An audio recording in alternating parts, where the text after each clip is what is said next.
All right. Well, welcome everybody. We're so glad that you're here. I am the person who dreamed up this event, and this is the second one that we've done. I hope that we'll be able to do another one in the future.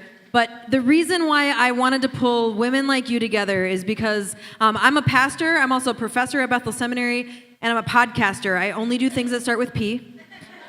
And you can imagine that in the different fields that I'm in, I engage with a lot of people trying to figure out the answer to the question, what does my faith and what does my understanding of who God is and Jesus is have to do with my work? Because I spend most of my waking hours at work. And that's true for a lot of us, maybe not every single one of you. And this has become a real passion area for me as a pastor, is how to help people like you think about this and not feel alone in that, and to recognize what it looks like for people to step into this. And so at Bethel Seminary, where I work, we are trying to figure out how we can engage people around these questions. And one of the things I noticed is that the events that we've done are sometimes underrepresented by women.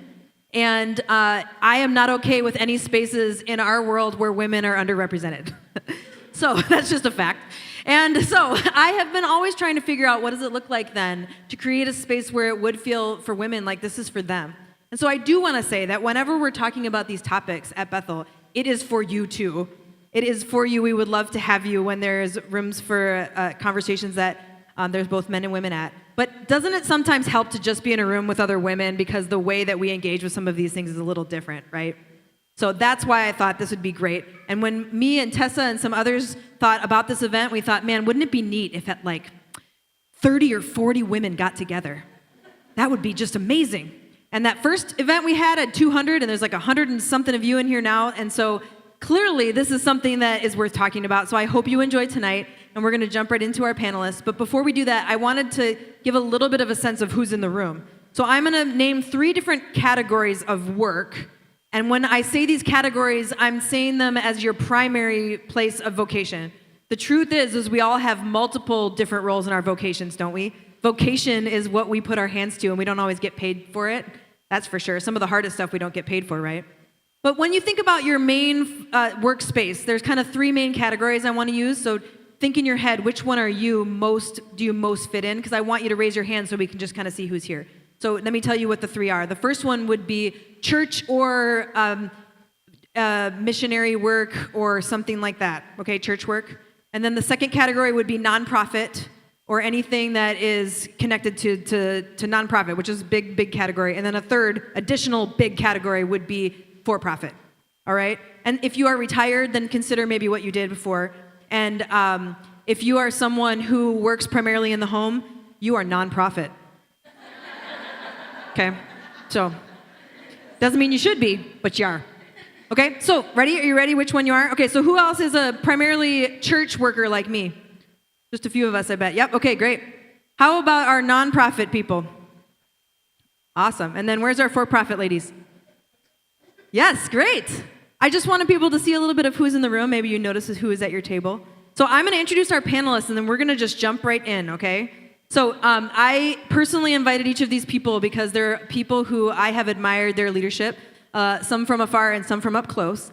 And so I'm going to introduce them, and then we're just going to jump right into some questions that I have for them, okay? So first, sitting right here next to me is Katelyn Beaty. And Katelyn is an author of a book that you all have in your bag called A Woman's Place, a Christian vision for your calling in the office, the home, and the world. And I really encourage you to spend some time really reading this book because it's excellent. And Katelyn, are you willing to stay and sign any copies for people? I have a Sharpie. She's brought a Sharpie, people. Katelyn is all of the things that you read here, but she also just recently, since we even wrote this up, took a position as an acquisitions editor at Brazos, which is a division of Baker Books. And you're moving to New York City from Chicago, but she came up here from Chicago to see us. So can you just thank Katelyn for coming up? Great. And then right here we have President Donna Harris, and I call her President because she is the president of my alma mater, Minnehaha Academy, which is a pre-K through 12th grade school that's from the Swedish covenant tradition and not completely Swedish anymore. No.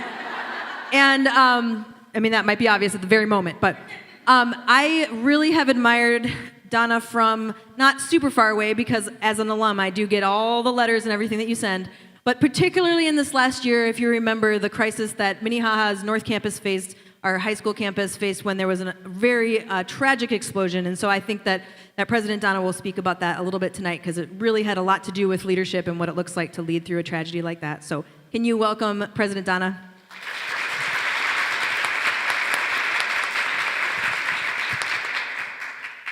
All right, and then last, but certainly not least, we have Claire Williams, and Claire happens to be married to my baby brother. I know, it's adorable. Is he here? And everyone thinks he's older than me because he's bald, but that's okay. Confident, bald and confident. Still very cute. He's still very cute, yes. Anyway, but Claire and I are sisters-in-law, but we've often said we would be friends if we had met under any other circumstance, and not everybody can say that about their in-laws, so we're just celebrating that. But I really admire Claire's vocational calling and her road to her calling, now specifically as a leadership development practitioner and executive coach, doing that work in a lot of different ways. One of the ways at Target, where you work, Target Corporation, and then also being an executive coach for various people, various clients of different types of backgrounds. And so I think that will be an interesting add to our conversation today. So please welcome Claire with me.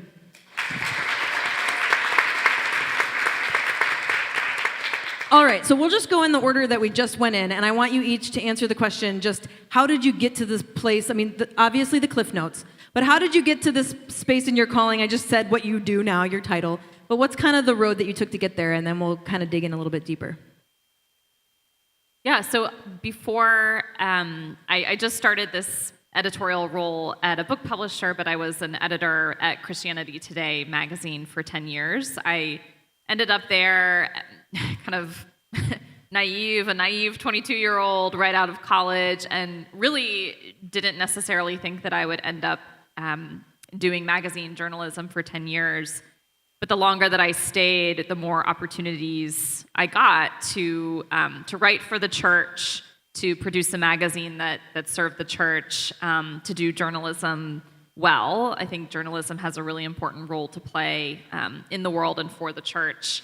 And I really just had this sense that, any time that I thought about leaving or doing something different, a new opportunity would come along and a new door would be opened. And so it seemed that God was blessing the work that I was doing there, that there was fruit to point to. In whatever I'm doing, I want to be, I feel like writing is the thing I can't not do. I'm one of those annoying people who's like, I just have a book in me. It's going to come out any day. So that's where it's, the thing that you can't not do, the thing you keep coming back to, I think is oftentimes really core to our sense of calling and the call that God has placed on our lives.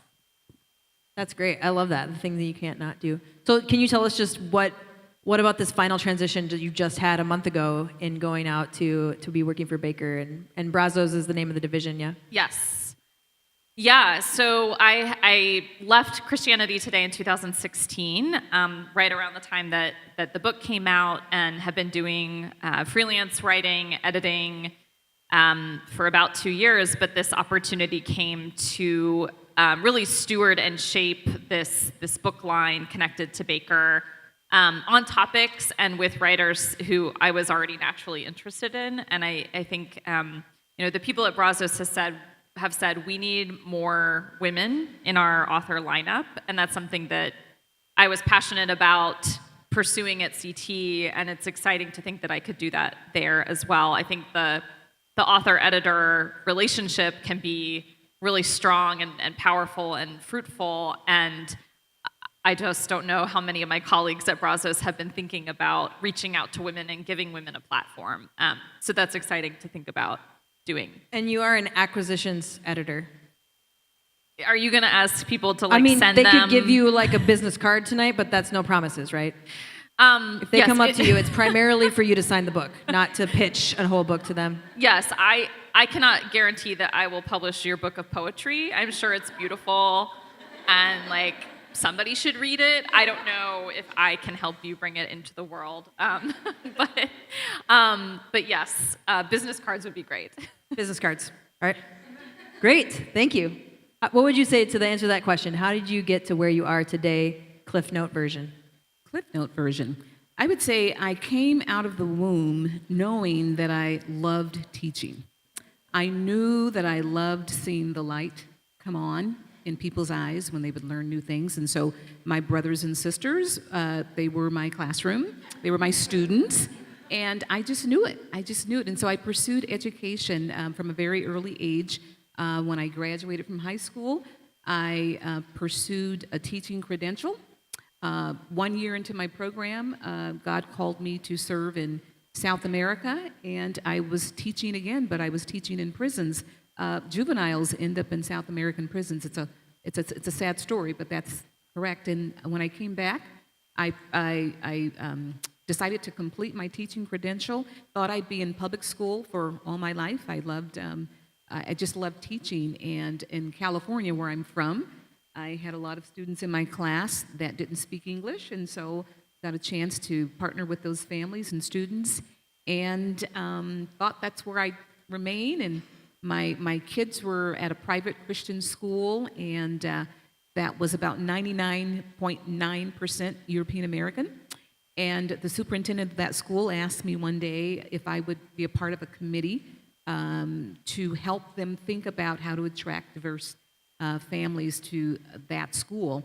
And for 4 years, I was on that committee, and each year he asked me if I would consider leaving public school and serving that school. And each year I said, no, absolutely no, no, no, no. And 1 year, the fourth year, he asked me, and it just kind of resonated a little differently. And I left public school and ended up teaching, not teaching, but I was an administrator, director of curriculum and instruction, and the assistant superintendent. Thought I'd be there.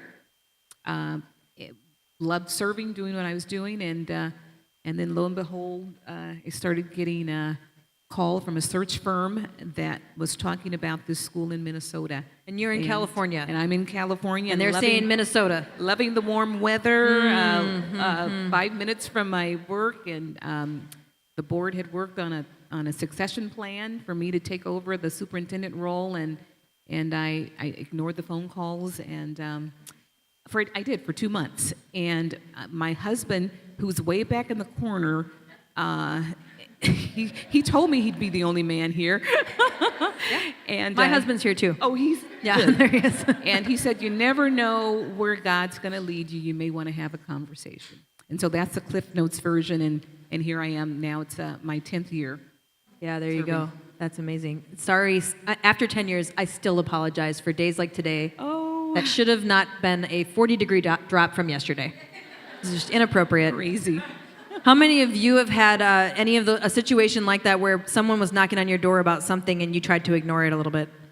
Yeah, I see a couple of you. Yeah, so that is one of those things that is hard to say, because every single time somebody knocks on your door, gives you a call, doesn't mean it's what God's calling you to do. So absolutely. So it sounds like your husband was a part of helping you work through that too. Good. He denies it, but yes, he is. Good man. All right, Claire. All right. Tonight is actually kind of a funny and cool full circle moment for me, because I started my career in a domestic and sexual violence agency. And so I didn't actually know so much about Alexandria House being here tonight. So really, really cool for me to hear what you guys are doing, and just know that that's close to my heart.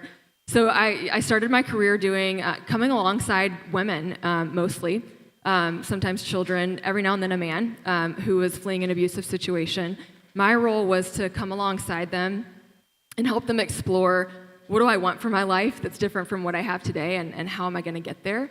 And I did that work in that context, and then similar work in an HIV AIDS context for several years. And long story short, just had a career moment back in around 2010, 2011, realizing, okay, this is not going to hit all the chords for the rest of my life. I'm not quite sure what I'm supposed to do. I thought about maybe becoming a therapist. And then my husband, smart man that he is, just suggested that I start networking. He was like, I think you might really like HR. And I was like, HR? I don't know. And, he had me meet with people from various organizations. I happened to meet with someone that he was connected with who was in learning and development at Target. And my first reaction to that, honestly, was like, oh, I don't know if I could go work in the corporate world. I mean, I know I'm ready for a change, but I found such meaning and purpose in my work in nonprofit that I questioned whether I could find that same level of meaning and purpose in a corporate setting. And hint to be revealed later, I have found a lot of meaning and purpose in that. We'll talk about that.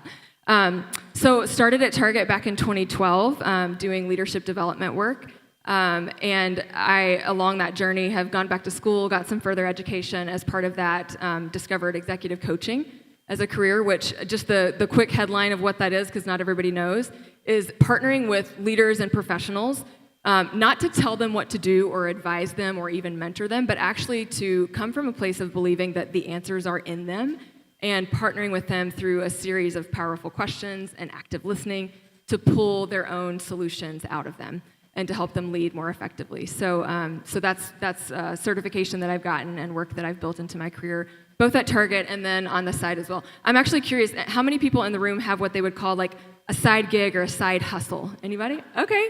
So yeah, that's a part of my story too. We might touch on that tonight as well. But I would say the common thread for me throughout my whole career and the various contexts and very different contexts that I've worked in has been, I've always been about partnering with people to know themselves better, and to really get clarity around who they want to be and what they want for their lives, and then to step into that with purpose. Fantastic. I want us to talk just a little bit about, specifically as women, like I mentioned, the conversation is just a little bit different in ways that maybe we couldn't even name, but let's name the difference for some of us that it's been specifically as a woman in our roles. So for me as a pastor, of course, women are highly underrepresented as pastors, specifically as lead pastors like I am. And so that for me is one of those things that almost every day it comes up. And that the idea that I'm a female pastor instead of just a pastor who happens to be a female is a big part of my life. Maybe not every day, but often. And I have never heard any one of my male colleagues call themselves a male pastor, nor have they ever been referred to as a male pastor unless I'm teasing them. So that's always fun. But it absolutely affects that reality for me. And then for me, and I know you write about this in your book a little bit, but someone who was single until just a couple of years ago, my understanding of my calling and trying to figure out what that looked like in a Christian setting as a person who was single into my 30s was also another challenge in those ways as well, because the prefix was added. Single female pastor, it's like, how many prefixes can you get here? It's like I'm collecting them. So I would just be interested in maybe one, two, or all of you sharing a little bit about that specific gender piece and if or how it's played a role, and maybe in positive ways, because I would say that as a woman who happens to be a female, or a pastor who happens to be a woman who happens to be a female, who happens to be a pastor, and other things that start with P. As a pastor who happens to be a woman, I think there's been some great assets to my role as a woman. Being able to be someone who can come alongside different things in different ways, and not just coming alongside other women, but I have noticed, for instance, that a lot of men, the very first people they talked about spiritual things were with their sister or their mom. And so when it comes to talking about their spiritual life, they're actually genuinely more comfortable talking to women. That wouldn't be true for all men, but it is for some of them. And I get to come alongside them in that. And that's been an asset to me as a woman. But both some celebrations and some tensions. What would some of you say? Anyone can jump in. Well, I think I'm in a field that's really dominated by women on the teacher side. However, on the administration side, you have maybe 80% of teachers in public and private schools that are female, but the administrators, superintendents are male.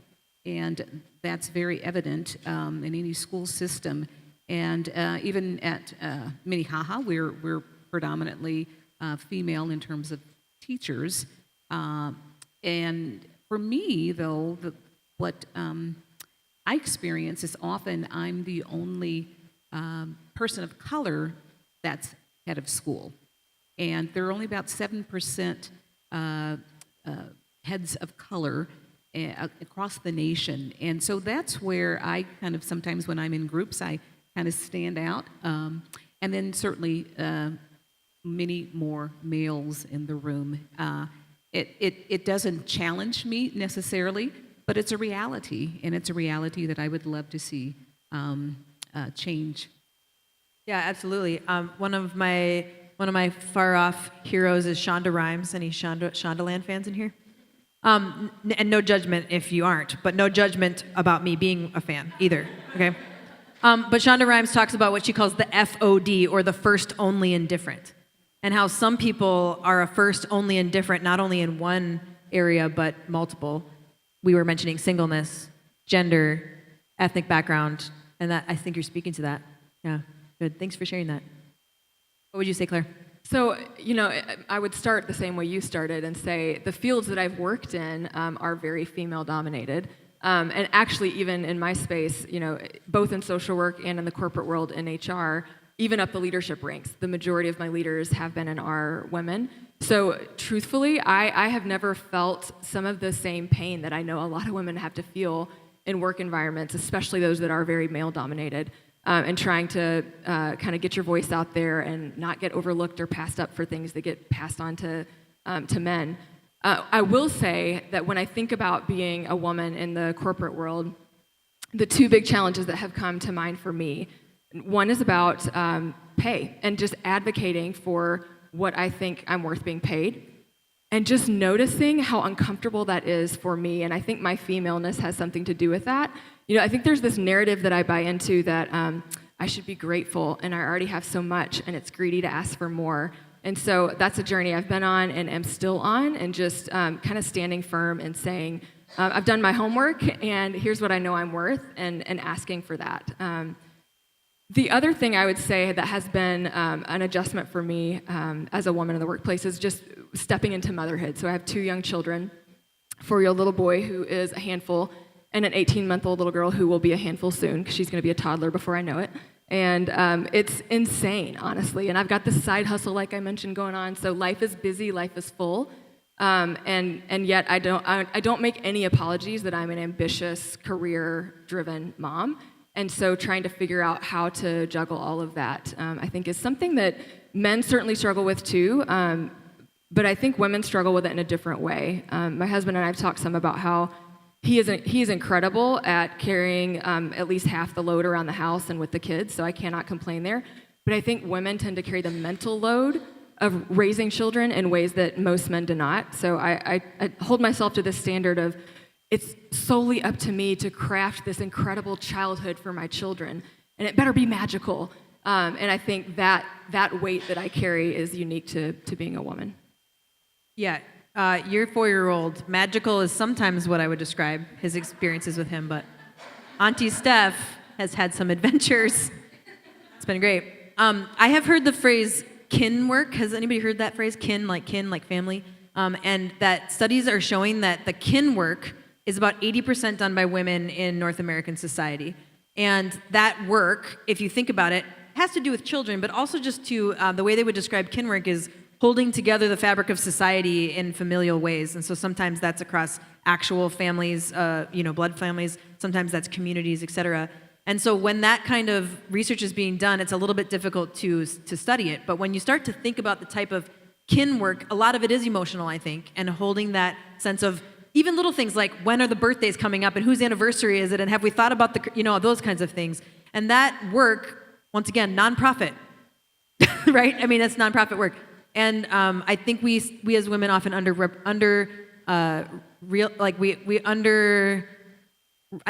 like we undervalue it necessarily, but maybe don't realize how much of a toll it takes on us in the midst of our work. And then I just was thinking about what you said about the gender pay gap, which I think right now is 80%, but for women of color, it's 60%. 60% for a woman of color in the same role as a man is 60 to 100%.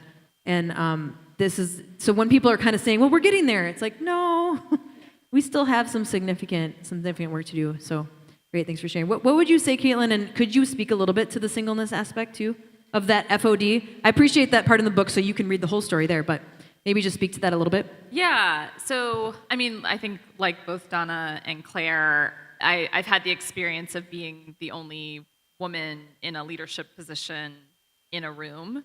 And coming into CT, there were no women leaders on staff. In fact, there were really only 3 female editors on the entire staff.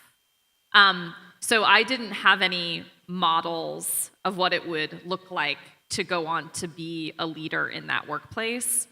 And I don't know if this is because CT at the time was being led by men, or if the men there are just kind of quirky, maybe both. It felt like a very competitive work environment and a little bit focused on hierarchy, like who reports to who and who gets to say. And I think over time, as more women have joined the staff and more women leaders have joined the staff, and this is caveat, maybe a bit of a gender stereotype, but I think it has become a more collegial and kind of collaborative work environment. So that's been really rewarding to see. The singleness piece, that never was a perceived barrier in the workplace. I think where it was hard was when I went into the local church. So then it was a double whammy of professional work just isn't being talked about very much. There isn't a lot of kind of discipleship formed around work, especially for women. If there's a workplace Bible study, it's probably going to be connected to the men's Bible study, or professional work just isn't really being talked about. But then also coming in as a single woman, and a lot of my age peers are, young moms, and that is a very intense, focused time in their life, and feeling like, I just don't know how to connect. I'm in such a different life phase. And so the singleness thing I didn't perceive it to be an issue at CT, but it became a loneliness factor in the local church. And working at a Christian organization, there's a little bit of that kind of Venn diagram of your experience there, and Christians in both spaces. And yeah, interesting. Good. Thanks for being willing to share that. And you can read more of the story in the book. Yeah, I did, and I shared this in the book. I had a woman, I'll just never forget, like trying to nod politely along. A woman older, maybe 20 years older than me, at the time was running a prominent singles ministry, and I was telling her about my work at CT, and she said, you just got to be careful. If you focus on your career, like life will go by and you won't have children and you won't be married, and that's what happened to me. And so I'm just warning you. And, on one level, I'm like, I'm really sorry that that's a pain point for you. I understand that is a pain point, but maybe boundaries are good. and maybe there's a way that you can say it's both and, or you needn't pull back from this one really central part of your life to try to have the other thing, Yeah, absolutely. Can you just continue on? I want to move to this idea of what it looks like to integrate your faith with your work. And maybe you could just share a little bit more about that, and then we can kind of continue on down the line. But as you're sharing about being a Christian, and then you're in a Christian workplace, but it's maybe different experiences you're having at church and work. What does it look like for you to integrate what it means to be a Jesus follower with what you do as an editor and as a writer?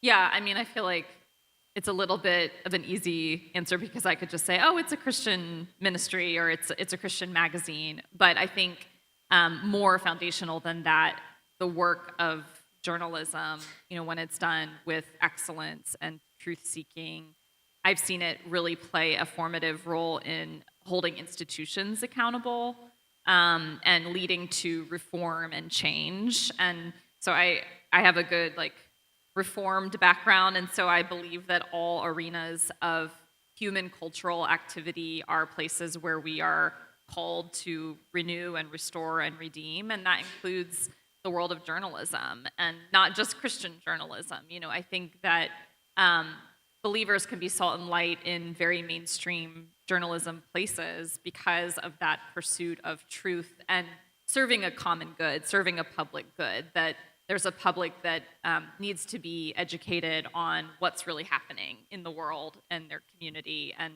I think that's a beautiful gift to give to a community.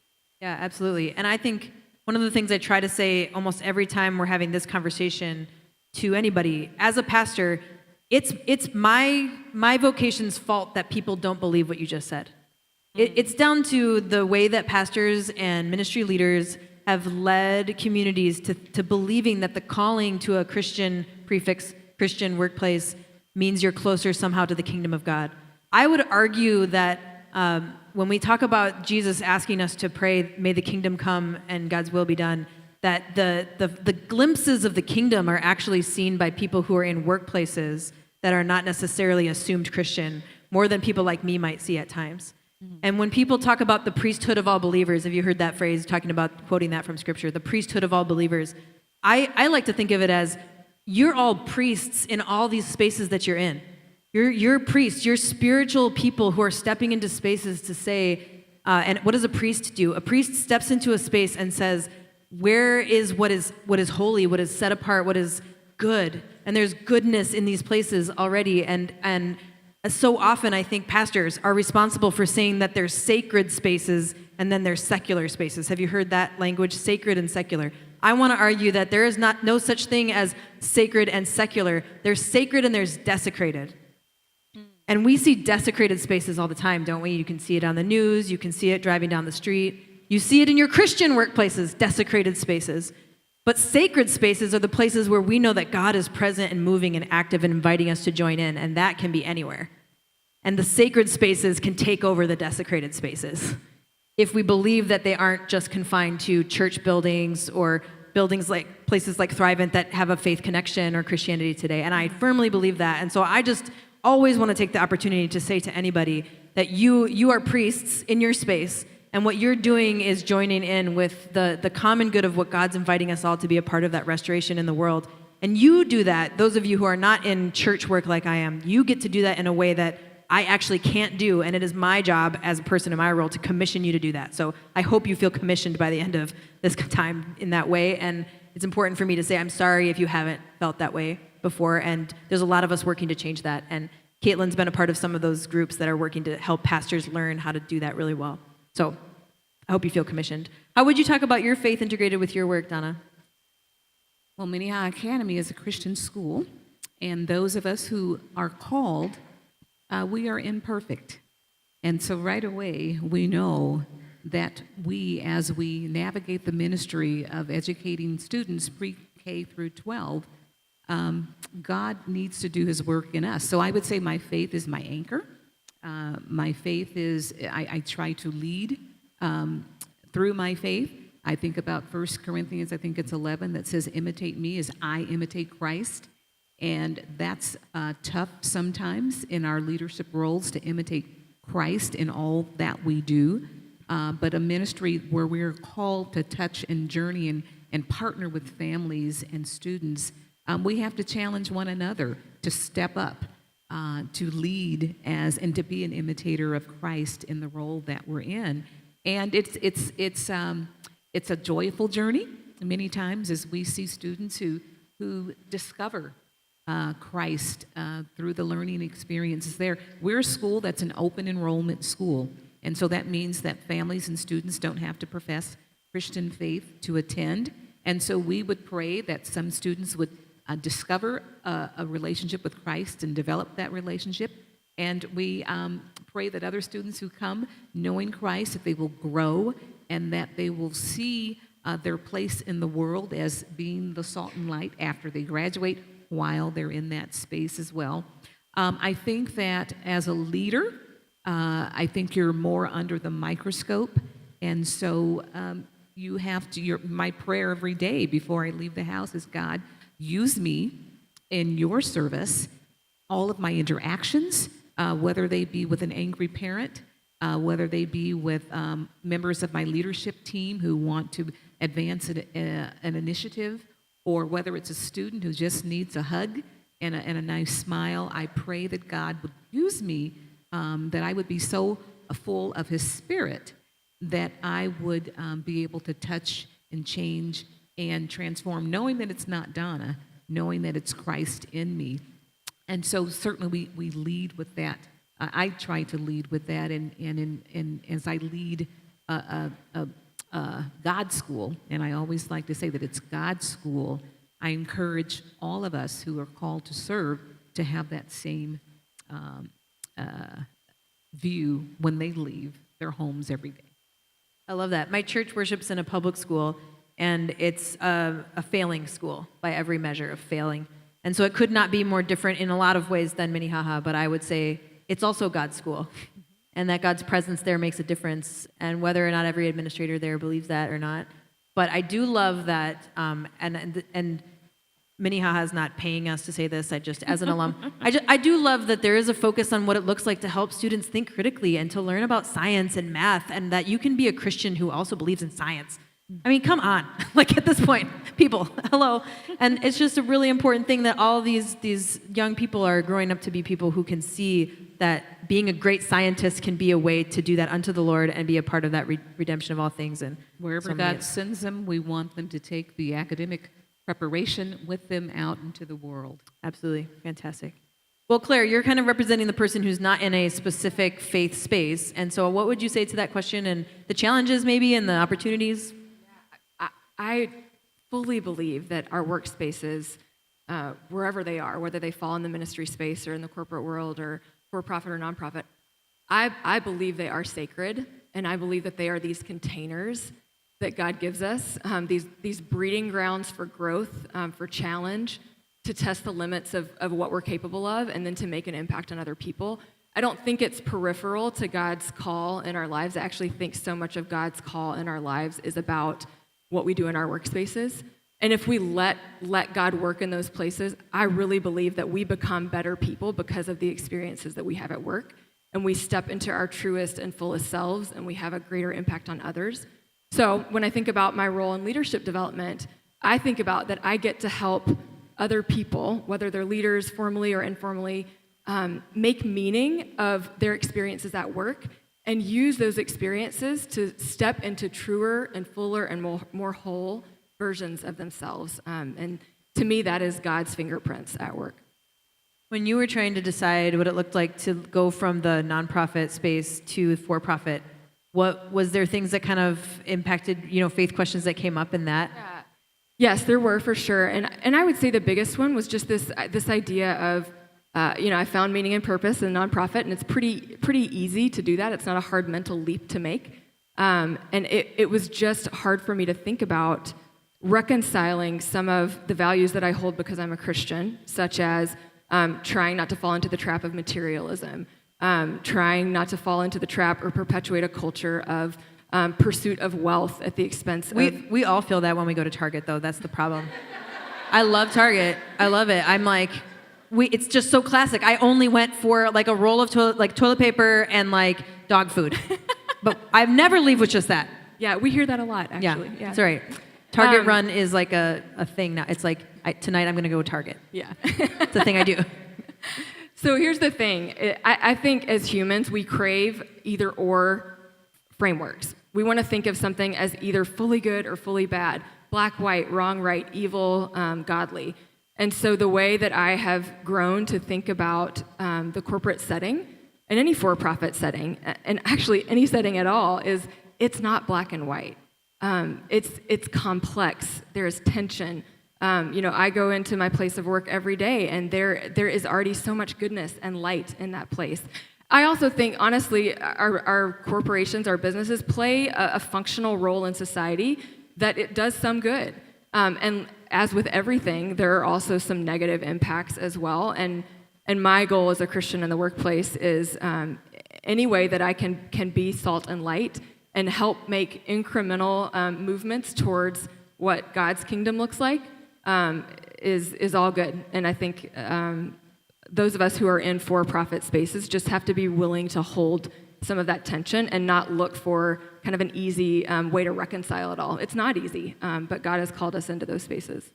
Yeah, I love that. I think that just the idea of what would it look like for us to have like a little alarm go off in our heads when we're having that binary thinking, that dualistic thinking, that every time we feel like there's really only this or that, there's a little bell in our head that goes, are we sure it's only this or that, or is there some more nuance? That would just be a great practice for all of us and maybe everyone else in the United States of America right now. Just to recognize that. I think that would be great. And I think that God meets us in that. I think that God's Spirit can meet us in the deeper space beyond the binary dualistic realities that I think are kind of shortcuts for our brains to try to put things into categories to help us to move on. And if we're going to have a shortcut in binary, it can be like, do I want chocolate or vanilla? And then let's make sure we don't shortcut those other deeper spaces, especially our work. I love that. Could each of you share maybe just a little bit about what some of the struggles have been in trying to do some of this work or in your leadership role specifically? And I'd love, Donna, if you'd speak a little bit to the incident from last year and what it looked like to lead through after that tragic explosion and the loss of people's lives, and then also this rebuilding. Just anything that you've gleaned so far that just might be helpful for some of us in the various roles we play? Well, I often have said in the last 14, 15 months that we never know what a day will hold, but we know who holds our days. And being in leadership at a time when Minnehaha has faced its probably most challenging crisis in its 105 years, God has been very, very present. I think that when you go through a circumstance, a challenge like our community has, we have to recognize and trust God. Number one, know that He's our hope, and not lose the faith that God is in and through these circumstances. But also to know that there, as Isaiah 61:3 says, there is beauty in the ashes. And so in the aftermath of such a challenging experience, what we have seen is a lot of beauty at Minnehaha. We have grown together as a community in ways that pre-explosion we probably could not have grown. There are times when we tell each other how important it is to pray. And I think prayer is something that God expects and wants of us. And so we have become prayer warriors. We have also looked for opportunities. I've shared this too, that the Chinese word for danger, one stroke is opportunity, danger, and the other is opportunity. And so often God demonstrates opportunity through crises. At a very high level, at a personal level, I think all of us recognize when you go through something tragic that you kind of reset your own personal priorities. And so we recognize the brevity of life. Those 2 employees that we lost came to work that day, didn't know they were going to be with Jesus that day.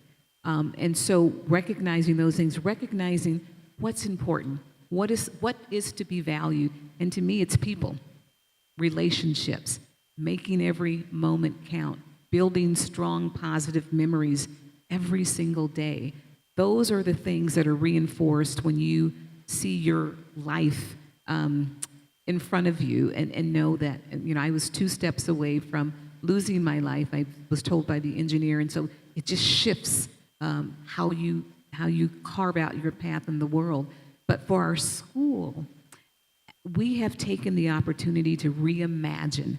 So it's very easy when you go through something challenging to kind of huddle and close yourself off. But we have said as a community, we're going to reimagine this school for the next 105 years. And so it has been such a wonderful process to connect with families, teachers, and say, what do we know about teaching and learning?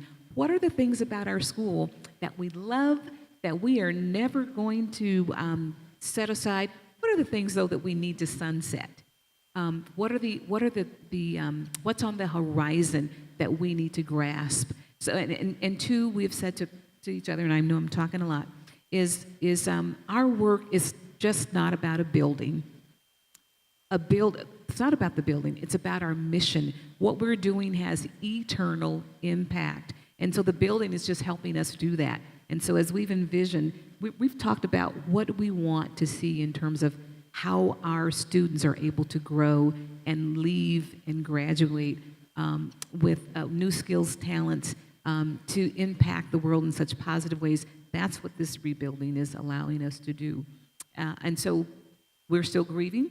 That's the reality. We're still hurting. There are some of our employees who are not back 15 months later, still injured and suffering, but we trust God. And so we've cast a pretty bold vision.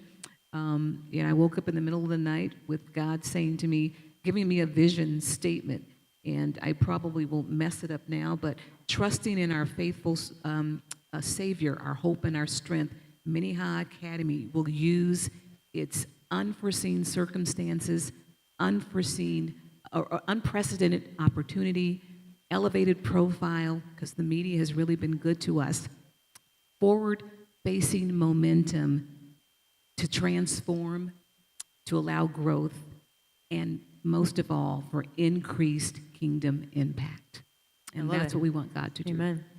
I love, well, first of all, I loved watching that day because the media was all over it. And so I saw the picture of you being taken out of your office, and then later that night, the picture of you speaking to the whole people at the prayer that night after you went to the hospital, I believe.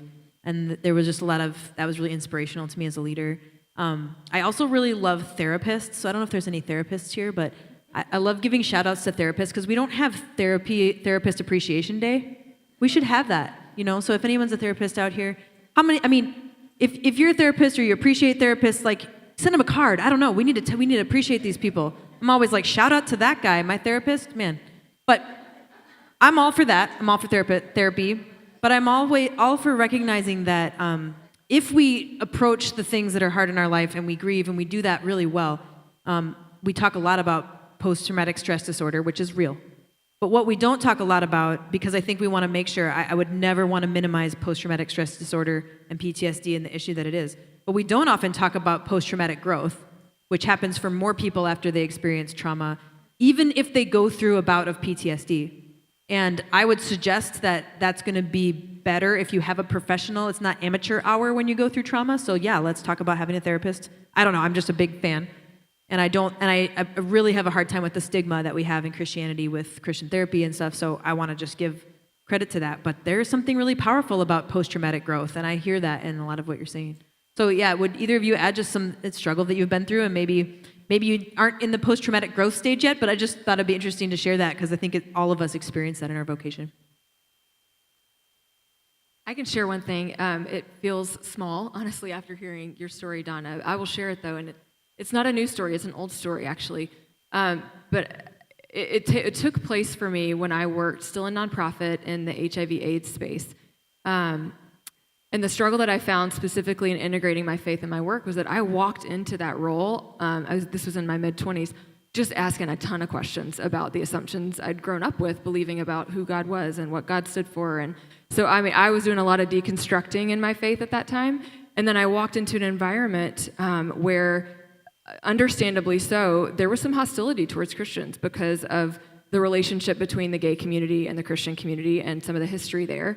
And so at that point in my life, I wasn't even sure how I felt about being a Christian, honestly. And then I walked into an environment where I knew that was not honored or welcomed. And it spiraled me even more downwards into this kind of, I call it my dark night of the soul, this long season in my faith where I just didn't feel God's presence, didn't know if I believed in God. So I just wanted to call that out as something that was very real for me. And I moved on from that environment, and I came, to my next organization where I did feel like there was just a much more inclusive atmosphere around bring your whole self to work, be who you are.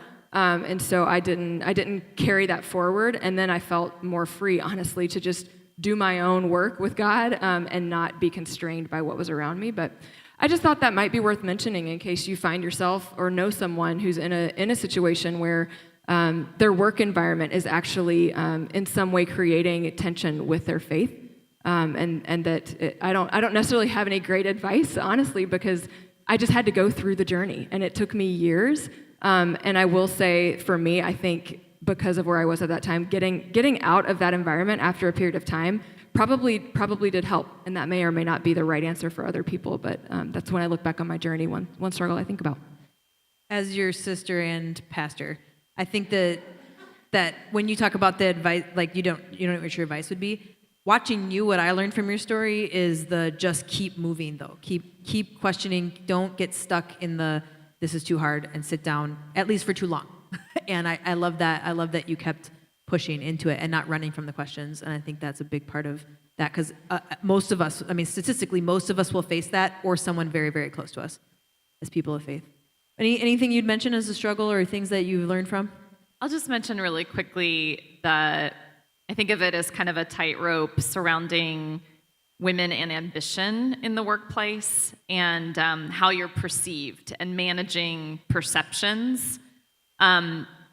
Because if you want a leadership position or you're in a leadership position, part of the job requirement is to be decision making, to be decisive, to be directive, to cast a vision for where the organization is going, managing people.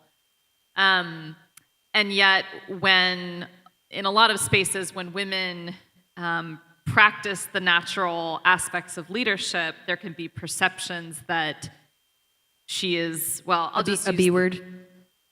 I wasn't thinking that, but okay. that's in there too, for sure. The word that was sometimes used to describe me by my boss, and we had some fun chats about this. Gruff, he would say that I was brusque. And Brusque. the more that I thought about that, Literary word. Yeah, brusque. the more that I thought about that, the more that I, without him necessarily intending this, I do think it was a gendered term. And yet, I wanted my colleagues to trust me. I wanted to be collegial. I didn't want to unnecessarily offend, right? But I think women's calculus of what that means and doesn't mean is very different than men's calculus. And there can be blind spots in the organization to how the culture perceives women in positions of leadership. And I think it takes having more women in positions of leadership to change those perceptions. Right, and to show the breadth of our personalities and who we are, and that we can be leaders who are coming across maybe more assertive, or people who are more thoughtful and don't just say whatever comes to their brain like some of us. I don't know what that's like. I don't know what that's like. Yeah, I have no idea. Those people are great. I have no, yeah. But yes, no, good. Okay, let's end on a positive note. I would just love for each of you to share just one kind of encouragement to the women here. Of course, we're talking about some pretty broad strokes, but if you could just kind of think, what's just one encouragement, one word you'd want to give to the women that are here tonight? Hold on, we're praying about it. The microphone up to your mouth, Katelyn. Go ahead, Katelyn.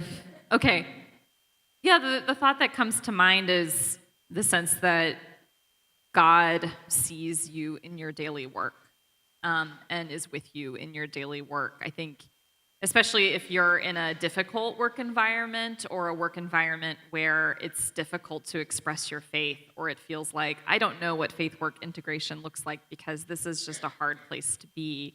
I'm sure there are people in the room who sense that, and I just want to affirm that, God is not just interested in your quote-unquote spiritual life or your family life or your church life, but God is with you in your work life. That's where you probably spend 40 hours a week or 25 hours a week, but or 60. You never know.